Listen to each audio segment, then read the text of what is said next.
ഇമാം റാസി റളിയല്ലാഹുവിനോട് ശിഷ്യന്മാർ ചോദിച്ചു, ഉസ്താദേ ഇത്ര സൗന്ദര്യം എങ്ങനെ കിട്ടിയത്? ഇമാം റാസി റളിയല്ലാഹുവിനെ കാണാൻ വല്ലാത്ത ചുറുക്കാണ്. ഒരു പ്രാവശ്യം ഇങ്ങനെ കണ്ട രണ്ടാമത് നോക്കിപ്പോ. എന്നാ പുറം ഭാഗത്തെ സൗന്ദര്യം മാത്രല്ല, ഉള്ളിലാണെങ്കിലോ ഇൽമിന്റെ കലവറ. വിശുദ്ധ ഖുർആനിനെ എഴുതിയ തഫ്സീർ തന്നെ 32 വാള്യങ്ങളുണ്ട്. സൂറത്തുൽ ഫാത്തിഹക്ക് മഹാനവറുടെ വിശദീകരണം തന്നെ 200-ലധികം പേജുകളുണ്ട്. വലിയ ഇൽമാണ് അല്ലാഹു മഹാനവറുകൾക്ക് നൽകിയത്. നമ്മൾ മനസ്സിലാക്കണം, എല്ലാ ശാസ്ത്ര ശാഖകളിലും വലിയ മികവ് നേടിയ ഇമാം റാസി റളിയല്ലാഹു അൻഹുവിനോട് നിങ്ങൾക്ക് ഉള്ളിലും പുറത്തും അല്ലാഹു സൗന്ദര്യം തന്നിട്ടുണ്ട്. ഇൽമിന്റെ സൗന്ദര്യമാണ് ശരിക്ക് ബാത്തിനായ സൗന്ദര്യം എന്ന് പറയുന്നത്. പുറത്ത് നിങ്ങളെ കാണാനും നല്ല ഭംഗിയുണ്ട്. എന്താ കാരണം? ഇമാം റാസി റളിയല്ലാഹു അൻഹു പറഞ്ഞു, അത് ബാപ്പയും ഉമ്മയും നിയ്യത്ത് നന്നാക്കിയതുകൊണ്ടാണ്. മനസ്സിലായില്ല? ബാപ്പയും ഉമ്മയും അവരുടെ ശാരീരിക ബന്ധത്തിന്റെ സമയത്ത് നല്ല ബന്ധം പുലർത്തുമ്പോൾ നല്ല നിയ്യത്ത് വേണം. ആ നിയ്യത്തിന്റെ ഫലമാണ് നല്ല കുഞ്ഞുങ്ങൾ. എന്റെ ഉപ്പയും എന്റെ ഉമ്മയും രണ്ടുപേരും നിയ്യത്താക്കിയത് ലാഹിറും ബാത്തിനും നല്ല വൃത്തിയുള്ള ശുദ്ധിയുള്ള സുഗന്ധമുള്ള സൗന്ദര്യമുള്ള. ബാപ്പ ഒന്നുകൂടി എന്നോട് പറഞ്ഞിരുന്നു, ഉള്ളിലും പുറത്തും നല്ല സൗന്ദര്യമുള്ളത് എന്ന് പറയുമ്പോ മോനെ, എന്റെ മനസ്സിൽ ഞാൻ രൂപപ്പെടുത്തിയത് റോസാപ്പൂവിനെ പോലെയുള്ള സൗന്ദര്യം എന്നാ ബാപ്പ പറഞ്ഞു കൊടുത്തത്. ആര് കണ്ടാലും ഒന്ന് നല്ല സന്തോഷത്തോടും ഇതൊരു പൂവല്ലേ, നല്ല രസമുണ്ട്, ഒന്നിങ്ങനെ വാസനിക്കും. ആ കാണാനുള്ള നല്ല മികവും ഉള്ളിലാണെങ്കിൽ ഇൽമിന്റെ വല്ലാത്ത സൗന്ദര്യവും അല്ലാഹു നൽകി.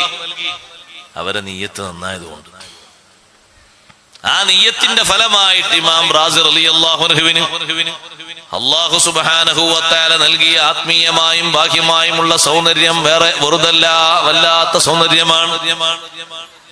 ഇങ്ങനെയാണ് മഹാത്മാക്കൾ മുഴുവനും കുറഞ്ഞ കാലത്തുള്ള അവരുടെ കർമ്മമേഖല വലിയ ലെവലിലേക്ക് ഉയർത്തിയത്.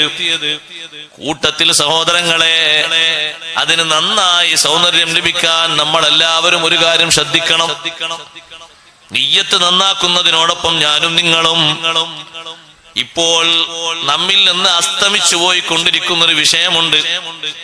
അതാണ് പ്രധാനമായും ഇന്ന് ഞാൻ ഉദ്ദേശിക്കുന്നത്. അതെന്താന്ന് ചോദിച്ചാൽ, ഓരോ അമലുകളിലും ഉള്ള അദബ്. അതൊന്ന് കാണാനില്ല.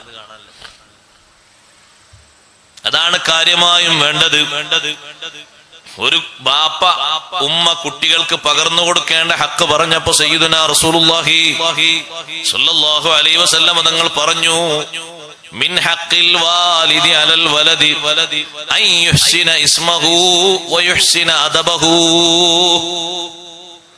പേര് നന്നാക്കണം.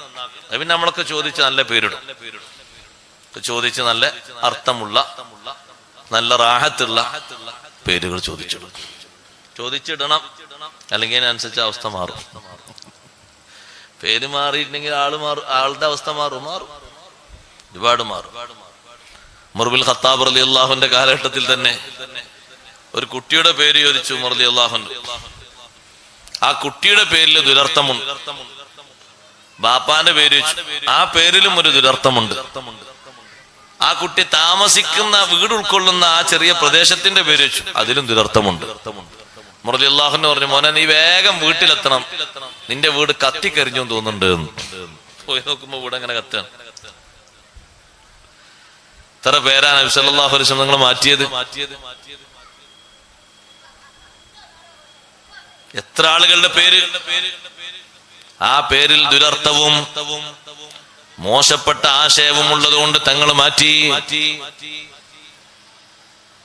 ബഹുമാനപ്പെട്ട സഹ്ൽ റളിയല്ലാഹു അൻഹു, സഹ്ൽ റളിയല്ലാഹു അൻഹുവിന്റെ പേര് നബി സല്ലല്ലാഹു അലൈഹി വസല്ലം തങ്ങൾ മാറ്റിയതാണ്. നേരത്തെയുള്ള പേരിൽ ദുരർത്ഥമുണ്ടായിരുന്നു. ഇനി അങ്ങനത്തെ പേര് വേണ്ട, ഇന്നു മുതൽ നിങ്ങൾക്ക് സഹ്ൽ എന്നാകട്ടെ, അന്ത സഹ്ലുൻ. പിന്നെ ആ പേരിലാണ് മഹാനവറുകൾ അറിയപ്പെട്ടത്. നല്ല പേരിടണം, അതുപോലെ തന്നെ അദബ് നന്നാക്കണം. അദബ് നന്നാക്കി തുടങ്ങേണ്ടത് നമ്മളോട് കൂടെ അവർ ഇഴകിച്ചേർന്ന് ജീവിക്കുന്ന ഒരു കാലം വരും എന്ന് പറഞ്ഞാൽ ഒരു 2 വയസ്സ് 3 വയസ്സാകുമ്പോ നമ്മുടെ അടുത്ത് വന്നിരിക്കാനും ഭക്ഷണം കഴിക്കാനും നമ്മളോടൊപ്പം എല്ലാ കാര്യങ്ങളിലും പങ്കുചേരാൻ മക്കൾ വരും, പേരക്കുട്ടികൾ വരും. നല്ല വഴിയിലേക്ക് ഭാവിയിലേക്ക് അവരെ കൊണ്ടുപോകാൻ കൈപിടിച്ചുയർത്താൻ ആവശ്യമായത് നല്ല അദബ് അവരെ ശീലിപ്പിക്കണം എന്ന് പറഞ്ഞാൽ ചിലരൊക്കെ മനസ്സിലാക്കും ഉസ്താദ് പറഞ്ഞ കുട്ടികളെ നല്ലോണം അടിക്കാനാണ്. അതല്ല അതുകൊണ്ട് ഉദ്ദേശം പ്രവൃത്തി പദത്തിൽ അവർക്ക് കാണിച്ചു കൊടുക്കാനാണ്. ഹബീബ് റസൂലുള്ളാഹി സ്വല്ലല്ലാഹു അലൈഹി വസല്ലം തങ്ങൾ വല്ലാതെ ഇഷ്ടപ്പെടുന്ന ഒരു വിഭാഗമായിരുന്നല്ലോ കുട്ടികൾ. കുട്ടികൾ തങ്ങളെ അടുത്തേക്ക് വരുമ്പോ തങ്ങൾ അവരെ നല്ല അദബ് പഠിപ്പിക്കും. ഭക്ഷണം കഴിക്കാൻ തങ്ങൾ ഇരിക്കുമ്പോ അടുത്തേക്ക് കുട്ടികൾ വരും. ആ കുട്ടികളെ തങ്ങൾ അടുത്ത് തന്നെ ഇരുത്തും. കുട്ടികൾക്കൊരു സ്വഭാവമാണല്ലോ, പൊതുവെ അതൊരു കേടല്ല, അവരുടെ ഒരു സ്വഭാവമാണ്. ചിലപ്പോ 2 കൈ കൊണ്ടായിരിക്കും ഒരു സാധനം വലിച്ചെടുക്കുക. തങ്ങൾ അടുത്തിരിക്കുന്ന കുട്ടി 2 കൈയും പാത്രത്തിലേക്ക് അങ്ങ് നീട്ടിയപ്പോ ആ കുട്ടിയോട് തങ്ങൾ പറഞ്ഞു കുൽ ബിയമീനിക്, വലത്തെ കൈ മാത്രം ഉപയോഗിക്കണം. പിന്നെ ആ കുട്ടി പെട്ടെന്ന് എടുക്കാൻ വേണ്ടി പോകുമ്പോ തങ്ങൾ പറഞ്ഞു സമ്മില്ലാ, ബിസ്മി അല്ലണം മോനെ. പല പാത്രത്തിലേക്കും കൈ പോകാൻ തുടങ്ങിയപ്പോ തങ്ങൾ പറഞ്ഞു കുൽ മിമ്മായലീക്, അടുത്തുള്ളതിൽ നിന്ന് എടുത്തങ്ങനെ ഉപയോഗിക്കണം. പിന്നീട് കുറെ പ്രായമായപ്പോഴും ആ സ്വഹാബി പറയുന്നു, ഞാൻ എന്റെ കുട്ടിക്കാലത്ത് തങ്ങളെ വീട്ടിൽ പോയപ്പോ അന്ന് എന്നെ പഠിപ്പിച്ച ഈ 3 വിഷയങ്ങളും ജീവിതത്തിൽ ഇപ്പോഴും ഞാൻ പാലിച്ചു പോരുന്നുണ്ട്. ഉപ്പമാരെ ഉമ്മമാരെ, ആ അദബ് നമ്മൾ പ്രവൃത്തിപദത്തിൽ കാണിച്ചു കൊടുക്കേണ്ടതാണ്. അത് ഒരു സംഗതിക്കല്ല, എല്ലാ സംഗതികളിലും അത് വേണം. അതാണ് സത്യത്തിൽ ഇസ്ലാമിന്റെ ഏറ്റവും വലിയ ആത്മീയമായ ഭാവം. അതുകൊണ്ടാണ് മഹാന്മാര് പഠിപ്പിച്ചത് ഇന്ന തസൗഫ കുല്ലഹു ലഹുവൽ അദബ് വമിനൽ അവാരിഫി ഫതുലുബൻഹു വഅവ്വിലാ. തസൗഫ് എന്ന് പറഞ്ഞാൽ അത് ഏറ്റവും പ്രധാനമായത് അദബ് തന്നെയാണ്. അതിന്റെ ഏറ്റവും പ്രധാനപ്പെട്ട വശം അതാണ്, അദബാണ്. അത് ബഹുമാനിക്കേണ്ടിടത്ത് അങ്ങനെയും ചോദിക്കേണ്ടിടത്ത് പറയേണ്ടിടത്ത് അങ്ങനെയും പഠിപ്പിക്കണം. മുതിർന്നവര് നമ്മുടെ കൂടെ സംസാരിക്കുമ്പോ കുട്ടികൾ അതിനിടയിൽ ജവാബ് പറയാൻ വേണ്ടി ശ്രമിക്കുമ്പോ ആ കുട്ടികളെ വിളിച്ച് നന്നായി ഉപദേശിക്കണം. സ്വഹാബത്തിന്റെ കാലത്തൊക്കെയുള്ള അദബ് നോക്ക്. അഷ്റഫുൽ ഖൽഖ് സ്വല്ലല്ലാഹു അലൈഹി വസല്ലം തങ്ങൾ സുബ്ഹിന്റെ ശേഷം സ്വഹാബത്തിന് ഇൽമ പറഞ്ഞു കൊടുക്കുന്ന പതിവ് എല്ലാ ദിവസവും ഉണ്ട്. അധികം ചിലപ്പോ കുറച്ച് നീണ്ട ചർച്ച തന്നെ ഉണ്ടാവും. ഒരു ദിവസം തങ്ങൾ ചോദിച്ചു, സുബ്ഹി നിസ്കാരം കഴിഞ്ഞ് നിങ്ങൾക്ക് ആർക്കെങ്കിലും കിട്ടിയൊരു ചോദ്യം ചോദിക്കാൻ പോകുകയാണ്. ഇന്ന മിനശ് ശജരി ശജറതൻ മസലുഹാ മസലുൽ മുസ്ലിം. തങ്ങൾ സ്വഹാബത്തിനോട് ചോദിച്ചു, മരങ്ങളെ കൂട്ടത്തിൽ ഒരു മരമുണ്ട്, ആ മരത്തിന്റെ ഉദാഹരണം ഒരു മുസ്ലിമിന്റെ ഉദാഹരണമാണ്. ഒരു മുസ്ലിമിനോട് ഉദാഹരിക്കാൻ പറ്റും ആ മരത്തെ. അതെന്താ? ആ മരത്തിന്റെ സർവ്വതും എല്ലാം ഉപകാരമാണ്. അങ്ങനെയാണല്ലോ ഒരു മുസ്ലിം. ഒരു മുസ്ലിമിന്റെ എല്ലാം ഉപകാരപ്രദമാണ്. എല്ലാം എന്ന് പറഞ്ഞാൽ അവന്റെ ഹറക്കാത്ത് സക്കനാത്തുകൾ മുഴുവൻ, അവന്റെ സാമീപ്യം, അവന്റെ സമ്പർക്കം, അവന്റെ സഹകരണം, അവന്റെ നടത്തം, അവന്റെ കൂട്ടുകെട്ട്, അവന്റെ ഇബാദത്ത്, അവന്റെ ഉപദേശങ്ങൾ, അവന്റെ സ്വകാര്യങ്ങൾ എല്ലാം ഉപകാരപ്രദമാണ്. ഒന്നിലും ഉപദ്രവകരമായ ഒന്നും ഉണ്ടാകാൻ പാടില്ല. അങ്ങനെ പറ്റുന്ന, അങ്ങനെ ഉപയോഗിക്കാൻ പറ്റുന്ന, ഉദാഹരണമായി പറയാൻ പറ്റുന്ന ഒരു മരമുണ്ട്. സ്വഹാബത്തിലേക്ക് തങ്ങൾ ഇങ്ങനെ നോക്കി, ആരും പറയാതിരുന്നപ്പോ തങ്ങൾ പറഞ്ഞു, ദാക ഷജറത്തുൻ നഖിൽ, അത് ഈത്തപ്പഴ മരമാണ്. ആ മറുപടിക്ക് കഴിഞ്ഞ് ക്ലാസ് കഴിഞ്ഞ് ഇങ്ങനെ പോകുമ്പോ ഒരു വാപ്പയും മോനും ഇങ്ങനെ, മുന്നിൽ വാപ്പയും ബാക്കിൽ മോനും ഇങ്ങനെ പോകുന്നുണ്ട്. ഉമർ ബിൻ ഖത്താബ് റളിയല്ലാഹു അൻഹു മകൻ അബ്ദുല്ലാഹി ബിൻ ഉമർ തങ്ങൾ. അപ്പൊ മകൻ പറഞ്ഞു വാപ്പയോട്, ഉപ്പാ ആ മറുപടി എനിക്ക് കൃത്യമായി അറിയാമായിരുന്നു. എന്നാ മോനെ ആ സദസ്സിൽ അത് പറയണ്ട, വാപ്പക്ക് എന്തൊരു സന്തോഷം ഉണ്ടാവും. എന്റെ മോനാ പറഞ്ഞു. അപ്പൊ എന്താ കുട്ടിന്റെ മറുപടി എന്ന് പറയാം, നിങ്ങളും സിദ്ദീഖ് റളിയല്ലാഹു അൻഹു അവിടെ ഇരിക്കുന്നത് കൊണ്ട് ഞാനത് പറഞ്ഞില്ല. എന്താ പറയാതിരുന്നത്? അവിടെ ആരാ ഇരിക്കുന്നത്? ആ സദസ്സിൽ അപ്പുറപ്പുറമൊക്കെ ഇരിക്കുന്നവരാരാ? അവരെ മാനിച്ചുകൊണ്ട് എനിക്ക് അത് പറയാൻ ഒരു ഹൈബത്ത്, ഒരു ബഹുമാനത്തിന്റെ പേടി എന്ന് പറഞ്ഞ പേടി അത് വന്നുപോയി. അതൊരു അദബ. ആ അദബാന്ന് വിട്ടു. വാപ്പ വരുന്നുണ്ട്. ആ വാപ്പ വന്നോട്ടെ, വാപ്പയിലെ കയറി പോയിക്കോളൂ. ഞാൻ ഇവിടെ ഇരിക്കണ എന്താ തടസ്സമൊന്നുമില്ലല്ലോ. മോനെ വല്യാപ്പ വരുന്നു, വല്യാപ്പാക്ക് വരാലോ, അതാ കയറി പോകാൻ പറ്റിയ സ്ഥലം ഉണ്ടല്ലോ. വല്യപ്പ വരുന്നുണ്ട് എന്ന് ബാപ്പ പറയുന്നത് എന്തിനാണ്? ഈ കുട്ടിക്ക് അതബോടിപ്പിക്കാനാണ്. ആ കുട്ടി എഴുന്നേൽക്കുന്നില്ലെങ്കിൽ കൈപിടിച്ച് പതുക്കെ മോനെ ഒന്ന് എഴുന്നേൽക്ക്. ബാപ്പ വരുമ്പോ, വല്യപ്പ വരുമ്പോ, മൂത്താപ്പ വരുമ്പോ ബഹുമാനിക്കേണ്ടവരാര് വന്നാലും നീ എഴുന്നേൽക്കണം. ആ ബഹുമാനിക്കേണ്ടവരെ കൂട്ടത്തിൽ പെട്ടവരാണ് മുതിർന്നവർ. നിന്റെ സ്വന്തം ജേട്ടനാണ് ആ വരുന്നത്.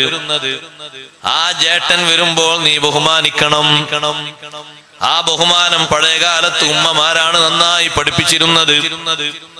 ഉമ്മമാരെ ആ അദബ് ഇന്ന് വിട്ടുപോകാൻ പാടില്ല. അതാണ് ഏറ്റവും വലിയ മാനക്കേട്.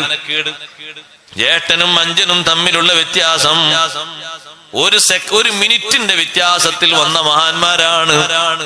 ബഹുമാനപ്പെട്ട ഹസൻ ഇബ്നു സ്വാലിഹ്, അലി ഇബ്നു സ്വാലിഹ് റളിയല്ലാഹു അൻഹുമാ ഇരട്ടകളാണ്.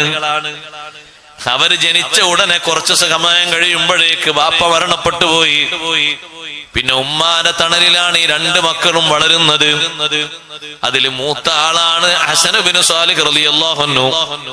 ആ ഹസൻ ഇബ്നു സ്വാലിഹ് റളിയല്ലാഹു അൻഹു ഏതെങ്കിലും ഒരു സദസ്സിൽ ഇരിക്കുകയാണെങ്കിൽ അതിന്റെ ബാക്കിലാണ് ബഹുമാനപ്പെട്ട അലി ഇബ്നു സ്വാലിഹ് റളിയല്ലാഹു അൻഹുവിന്റെ സീറ്റ്. ഒരേ വലുപ്പമാണ്, കണ്ടാലും ഏറെക്കുറെ ഒരേ രൂപമാണ്. പക്ഷേ ജ്യേഷ്ഠൻ നടക്കുമ്പോ പിന്നാലെയല്ല, അത് നടന്നിട്ടില്ല.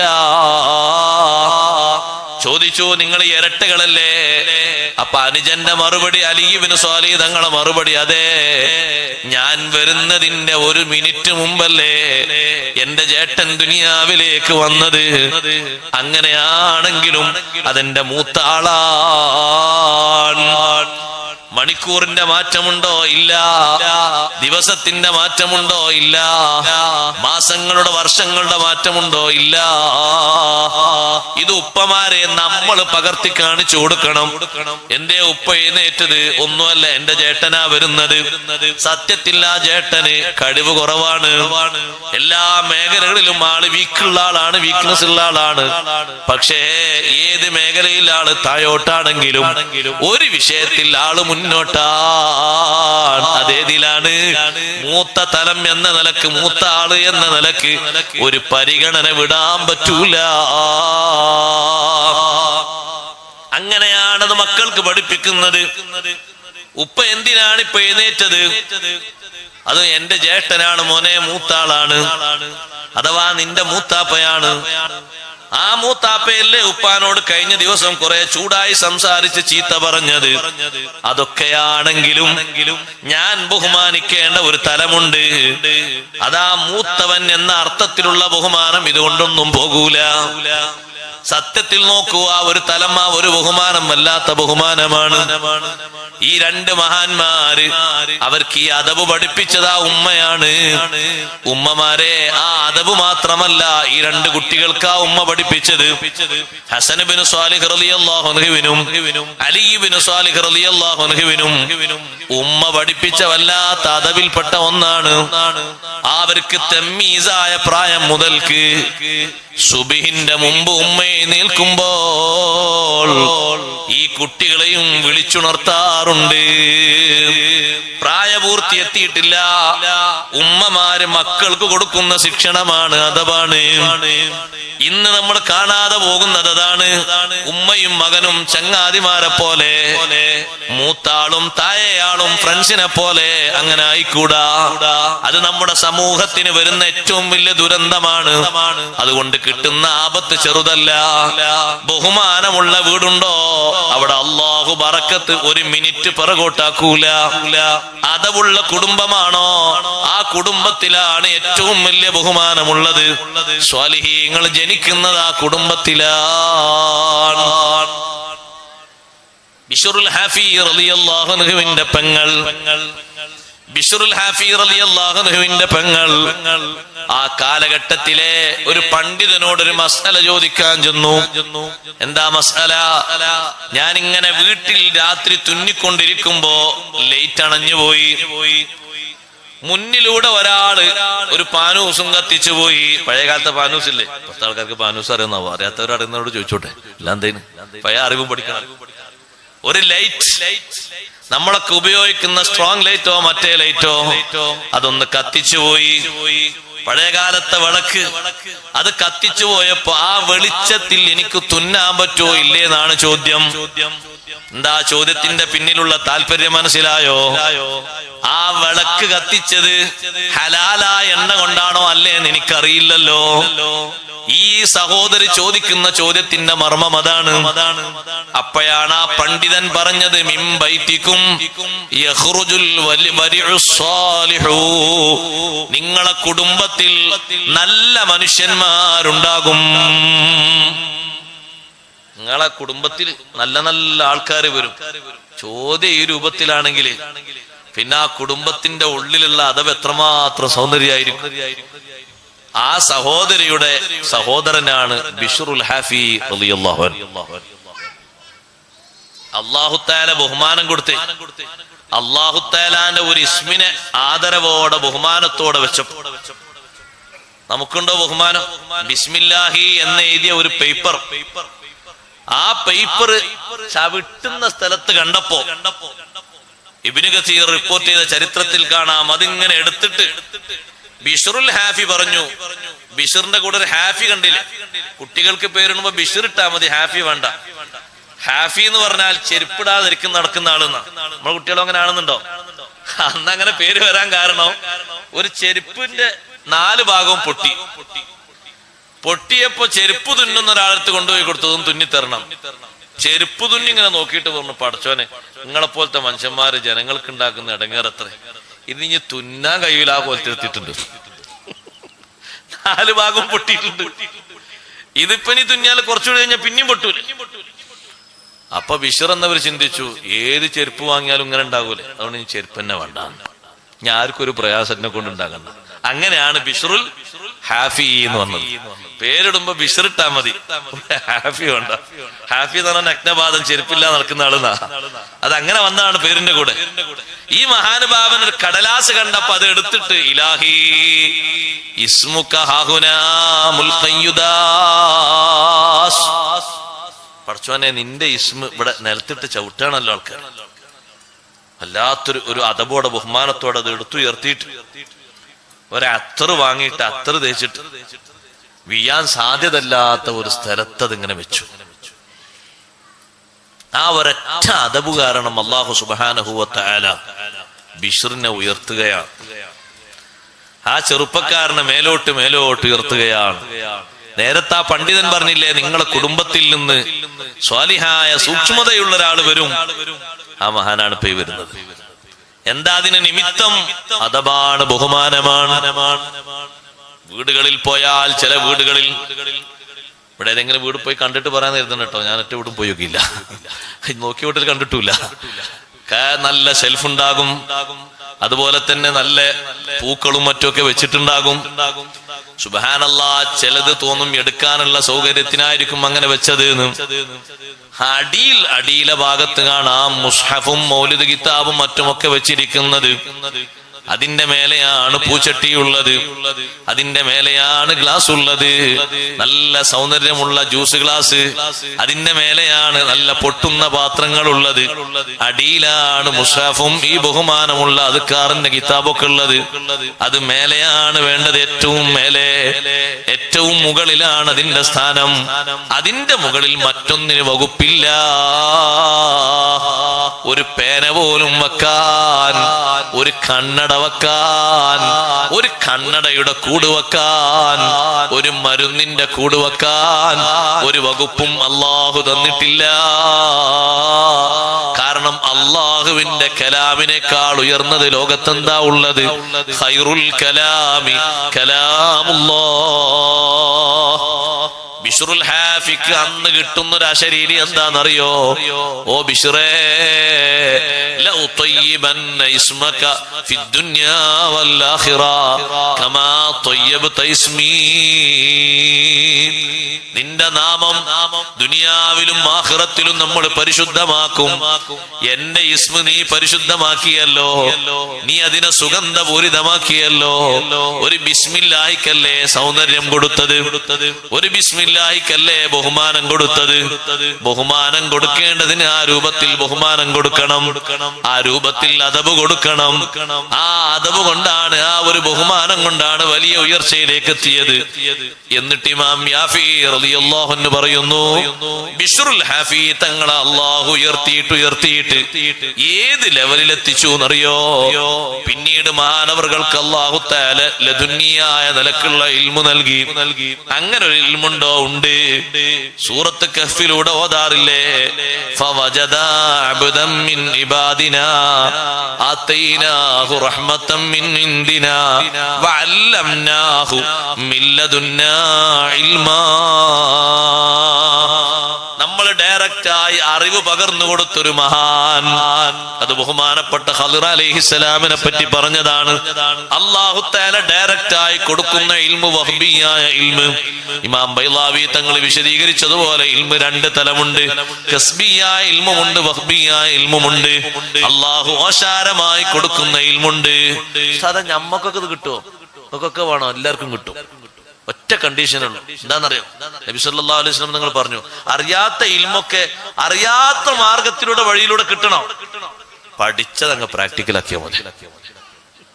ഇപ്പോഴും അറിവുള്ളത് പലതും പുലർന്നിട്ടില്ലല്ലോ, നമ്മൾ ചെയ്യാൻ ഇറങ്ങിയിട്ടില്ലല്ലോ. മൻ അമില ബിമാ അലിമ അല്ലമഹുല്ലാഹു മാ ലം യഅലം. അറിയുന്നതങ്ങ് അനുവർത്തിച്ചാൽ അറിയാത്തത് അല്ലാഹു പഠിപ്പിച്ചു.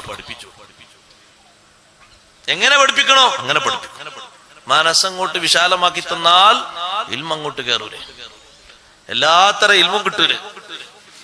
ആ വലിയ ഇൽമിന്റെ ഉടമയായി ബിശ്റുൽ ഹാഫി.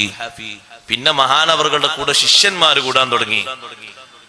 ഏത് വീട്ടിൽ പോയി ഭക്ഷണം കഴിക്കുമ്പോഴും മഹാനവറുകൾക്ക് അല്ലാഹു നൽകിയ സൗന്ദര്യം, ഭക്ഷണം സംസാരിക്കും, ഇത് തിന്നാൻ പറ്റൂലേന്ന്. അത് കിട്ടിയാ ഒക്കെ രക്ഷപ്പെട്ടു. ദുആ രക്ഷപ്പെട്ടു, നിസ്കാരം രക്ഷപ്പെട്ടു, ഹജ്ജ് രക്ഷപ്പെട്ടു, സദഖ രക്ഷപ്പെട്ടു, ഉംറ എല്ലാ അമലും സ്വീകരിക്കാനുള്ള മാനദണ്ഡമാണല്ലോ തിന്നുന്നത് ഹലാലാവുക, കണ്ടീഷനാവുക. ലോകത്തെ ഏറ്റവും വലിയ മഹാന്മാരാണ് മുർസലുകൾ. അവരോട് വരെ അല്ലാഹു തആല വിളിച്ചു പറഞ്ഞ ഒരു വിഷയമാണ് കുലൂ മിനത് ത്വയ്യിബാതി വഅമലു സ്വാലിഹാ. മുർസലീങ്ങളെ ഹലാല് മാത്രം ഭക്ഷിക്കുക, എന്നിട്ട് നല്ലത് ചെയ്യുക. സ്വാലിഹായ കാര്യങ്ങൾ ചെയ്യണമെങ്കിൽ ഭക്ഷിക്കുന്നത് ഹലാലാകണം. അതിന് വലിയ തൗഫീഖാണ്. ബിശ്റുൽ ഹാഫി തങ്ങൾ ഭക്ഷണം കഴിക്കുന്നുണ്ടോ ഇല്ലേ നോക്കിയിട്ട് ശിഷ്യന്മാർ കഴിക്കുള്ളൂ.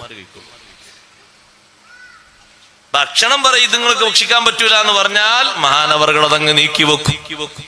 പിന്നെ അവിടെ നിന്ന് എഴുന്നേറ്റ് പോകുന്നത് ഭക്ഷിക്കൂല. ആ ഒരു ഉന്നതമായ അവസ്ഥയിലേക്കുള്ള ഉയർച്ച ലഭിച്ചത് ഒരു അദബാണ് അതിന്റെ പിന്നിൽ ഏറ്റവും പ്രധാനമായും വർത്തിച്ചത്. അതുകൊണ്ട് സഹോദരങ്ങളെ, സഹോദരിമാരെ, നന്നായി ശ്രദ്ധിക്കണം, നന്നായി സൂക്ഷിക്കണം. ആ മേഖലയിൽ നമുക്കൊരു കുറവും വന്നുകൂടാ.